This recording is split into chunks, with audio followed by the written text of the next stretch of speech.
So, hi there everybody, and we're back with a new episode of My Swedish Baby. My name is Stellan Sellefeld, and this is Jillian, and we want to welcome you to our first videocast episode. So we're improving and we're trying to bring in more juicy stuff into the game. So I have been waiting so long to record this episode because we actually have a doula with us today. Her name is Willow. Welcome. Thank you, Jillian. So we're going to ask you away everything. What is a doula and what inspired you to be one? Well, I think that's interesting because you might ask different doulas that question and you might receive different answers. From my perspective, a doula is someone who supports a woman or someone who is about to give birth to connect to themselves, to connect to their needs, to connect to their fears, and work through those to provide an experience and contain an experience that is the most supportive for them. And the reasons I got into being a doula was my own births. I have 3 children, and I gave birth to all of them here in Sweden. My first birth, I wanted to be a hospital birth, but I just arrived in Sweden, and the midwife that I was seeing for my prenatal checkup said, "Oh, well, we just don't do that here in Sweden." And I was young, I was naive, and I was like, okay, I guess I will take this information and believe it. And how bad can a hospital birth be? And it wasn't really like the experience was that wrong. It was just wrong for me. And so by the time I was pregnant with my second child, I knew more people. I was connected to more communities. I had a wider source of knowledge to gain and feed what I needed, really, and help to support me. So that was my first home birth. And it was really after that I was like, wow, birth has so much potential. It is such a life-changing experience. And I would love to somehow work in this area, but I didn't know how. I knew I didn't really want to work in the system, but also I didn't really understand what I would do as a doula, as female bodies are completely capable of giving birth when put in the right conditions. So I didn't really know what I would do there. So it took me until the birth of my third child to sort of understand how I would work in this field and support people to give birth. So what actually, me as a male, I don't know, but what do you do hands-on, practically, as a doula? As I understand, there's like pregnancy doulas and postpartum, or you can be present during the childbirth. Which ones do you do? All of them? Are you in 3-in-1 doula? Tell us a little bit more about this. Yeah, the way I see doula is actually anyone who supports someone through a massive life transformation. So that can mean that someone who is looking to conceive can reach out and find someone or many people to support them in how to best conceive a child. So also maybe someone who's separating from a relationship that's been very important in their lives. I can see how they would be reaching out for support in this very vulnerable space, and how that person, to me, I could say is kind of a doula. So it's a very wide field, really, when you start looking into it. And there is this term at the moment that is called full spectrum doula. And that is a doula that looks at birth all the way through death. And that, in some ways, is how I position myself to some extent, because when I was getting into the birth work, I could feel there was always death in the room. death is something that is informing our fears, our choices. And without recognizing that, sometimes we can't really truly connect to ourselves. So I also went to study to be an end-of-life doula. And then it's sort of everything in between, you know, every transition from that baby being born to you can follow the journey of that baby to going through adolescence, you know, and shedding basically their child dying and transforming into a young adult, to that young adult finding their role in the community, to then that community adult becoming an elder. All of these are massive life transitions. So that's me zooming out. I love to zoom out, but to really answer your question, yes, you can, around this particular field, if you're focusing on the birth itself as giving birth to a child, yes, you can find someone to help you conceive, someone to support you through your pregnancy, help you navigate that, navigate systems, connect to your needs, someone who will be there when you give birth to help create that safe space, and contain that space to keep you connected to what you need through that process. And then someone who can be there as you integrate all of that. And that is postpartum. And postpartum can be like the rest of your life. It can also be the first 3 years. It's not necessarily just this first few weeks that somebody. And when you say you're there for when they're giving birth, what do you practically do? Holding hands, feed them water, yell at them. What do you? Well, it's interesting that you asked that question. What do I do? Because in some ways, it's what am I being?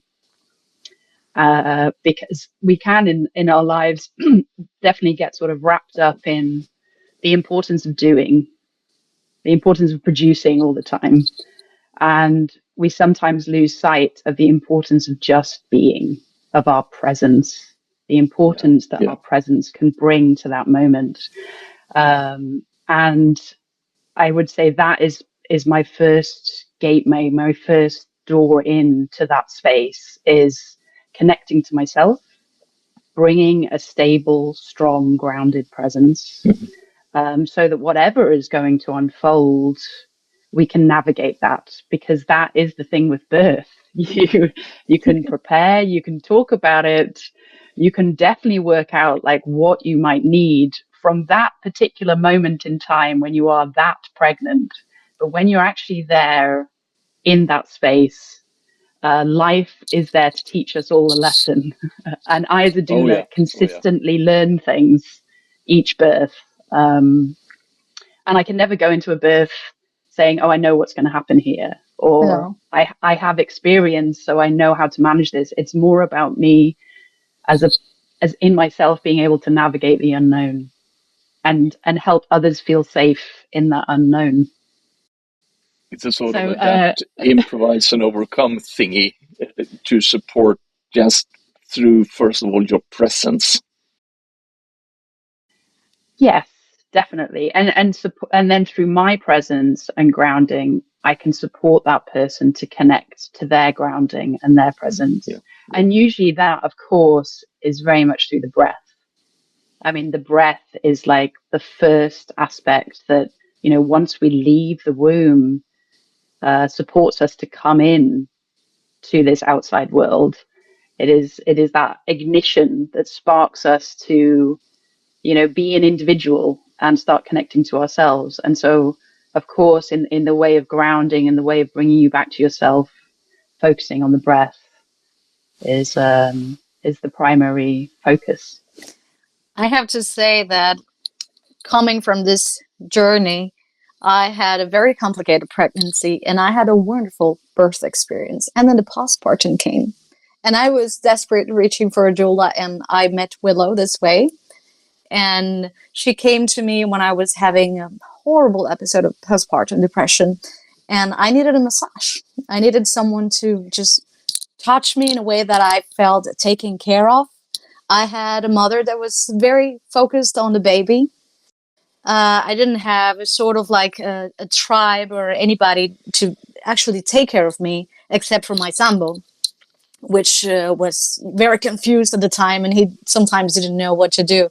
And that was wonderful. For me, it was amazing just to feel that I can relax. I can feel like I'm important again. It was like suddenly the focus changes and it's just the baby, the baby, the baby, the baby.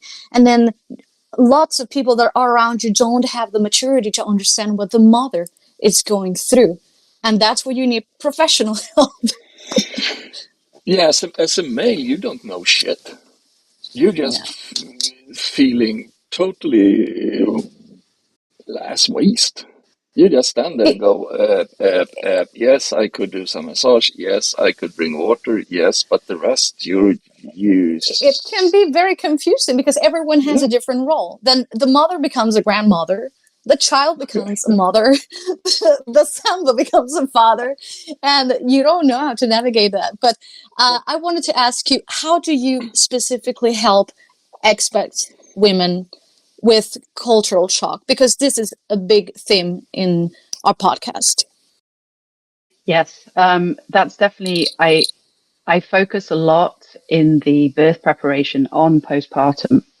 And it's interesting what you were saying there, Gillian, about that lack of community, that lack of support around you, because that's what I've identified is, is a vital component that is usually lacking in someone who's left their home, left their family, left their extended group of friends and support network, and find themselves in a new culture where maybe, you know, they haven't integrated, they haven't formed that net around them to catch them. So it will be a lot of sort of working out, you know, it takes time to form that net, but how can you find it locally to begin with, like just on your street?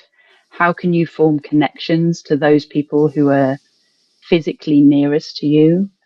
Also identifying what you might need. So you mentioned body work was something for you that really helped you come into your body, to connect to yourself, to feel like you were physically kind of being held. And that's one aspect of support. There's also food and nourishment is another way that, you know, people could just bring round a meal, and just that small gift can do so much. For some people, it's very practical. So it's like household chores, taking out the rubbish, like doing the laundry. And everyone is so unique and individual. That's part of the exploration is kind of, you don't really know exactly what you'll need, but trying to think about it and bring it into consciousness to help you understand and start connecting a community around you. How can one get that support from you? Can one sort of order, well, I need this and this and this from you, or how does it work? So I myself try and connect to a wider community of doulas, therapists, body workers, lactation consultants, so that I can provide some basic support myself. But then when it gets to needing deeper support, I can suggest some people to that person, or I can tell them to talk to this someone, or I can reach out to my doula community and say, does anyone know someone who they would recommend in this particular area? Because there is a client who's struggling here. So that's the thing is sometimes you can have this idea that it's just the doula and they're an individual, but I constantly remind the people I work with that I have an entire community around me. I live on an island where there's no cars, no shops. So we as a community we need to support each other. And that community will hold my family, hold my children when I need to be gone for a while. They will help support me by taking them to their schools, their activities, things like that. And then I have my group of doulas that support me when I have, births that bring up emotions for me. When I have my own challenges, I have a mentor. So there is a massive amount of support around me to be able to support others. Yeah. So let's say me and Stellan, we're both super inspired now and we want to become doulas. There are men doulas, right? Is that a thing? Yes, the term is moola, actually. Moola, okay. And I would say that, they are really needed, because I find it so sad when Stellan actually said he feels he doesn't know what to do. What would we have to do? What would Stellan have to do to become a doula right now if he wanted to? A moola. A moola. Yes, there is courses in Sweden, but there is also many courses elsewhere that are online. So if you were an English speaker and you didn't want to necessarily do the course in Swedish, you could find one online. And then those courses are different. Some of them are about a month long. Some of them are maybe about 3 months long, but not full time. I think many of these courses find that there's space in between for self-work and self-development. But generally, it's really about knowing yourself, about getting to know yourself deeper, to being able to support and see and listen to someone else without letting yourself get wrapped up in story, being able to put that other person in focus. And yeah, that's really, I would say, what most of these courses are about, which is like, how do you look after yourself as a doula? How do you connect to yourself in order to look after others and connect to others? After session, or after you have been with a client and the child has been delivered, and so mentally, how do you feel? Are you drained? Do you feel energized, or how is your experience of it afterwards? Yeah, I'd say it's there's difference every time, but there is commonalities. There's the beautiful aspects of seeing a parent or a couple bond for the first time with this person that they physically get to meet and hold, and see how that new person is being received. So that there's emotion there, and there's this kind of warmth that spreads out from my heart, and sometimes I cry. Sometimes the situation might have more adrenaline around it, and then it's trying to hold that adrenaline and keep it so that as much bonding can still happen, and as much oxytocin and dopamine can be released as possible. And sometimes then that's also an understanding that might need to be met elsewhere after postpartum. But usually it takes me time to really connect with what comes up during a birth for me. So I need to take my own space afterwards. I usually go for a walk in nature, or I swim, or I'm in the water every day. And that connecting to nature helps me connect to myself and sort of process any emotions that have come up for me. So let's say if I came now from another country and I'm an expat in Sweden, I'm new, I'm getting pregnant, and I need a doula. Will the government help me provide for one, or is this a service that I will need to pay for myself? Yeah, no, it's a private service at the moment, and it's interesting that, because in some ways, yes, this support should, I think many doulas, I can speak for many doulas here, that the doulas feel this should be available for anyone and is not just available for those that can afford it. However, as soon as you move into a systemized way of providing doulas, you don't really know what's going to happen there. The rules and regulations come in. Like, yes. Does it mean, what does that mean for this work when it seems to sit outside of all these current systems at the moment, because the systems themselves can't seem to provide this kind of emotional, individual, constant support. at least in Sweden, we're not there yet. I have heard of some Asian countries that do provide postpartum doulas for women, but hopefully we'll be there someday. And just lastly, I want to ask you one last question, and then we need to move on. I'm getting goosebumps from this episode. I thought it was lovely to have you here and answer all these questions that we had. So what advice do you have for women that are considering a doula right now? I would definitely advise people to do research, meet people, meet many doulas, because the most important thing really is that you feel safe with that person, and that you feel connected. Because if you feel like that, that is going to mean so much when you're navigating this unknown journey of birth. And just follow your gut instinct. But also definitely, if there is a partner around, involve your partner. I feel that a good doula will not just focus on the birthing person, but will focus on the entire family constellation in how to bring people together so that everyone can be empowered and support each other.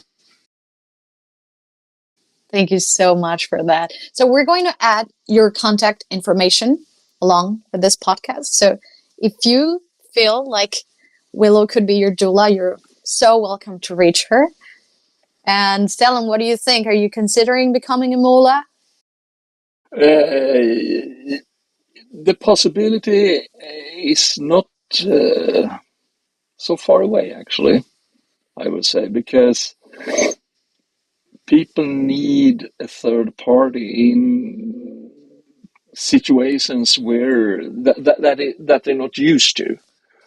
If a third party can come in and sort of put oil on the water and calm things down, and they could focus more on that, on the third party instead of each other in this crisis or in this very heated situation, I would say.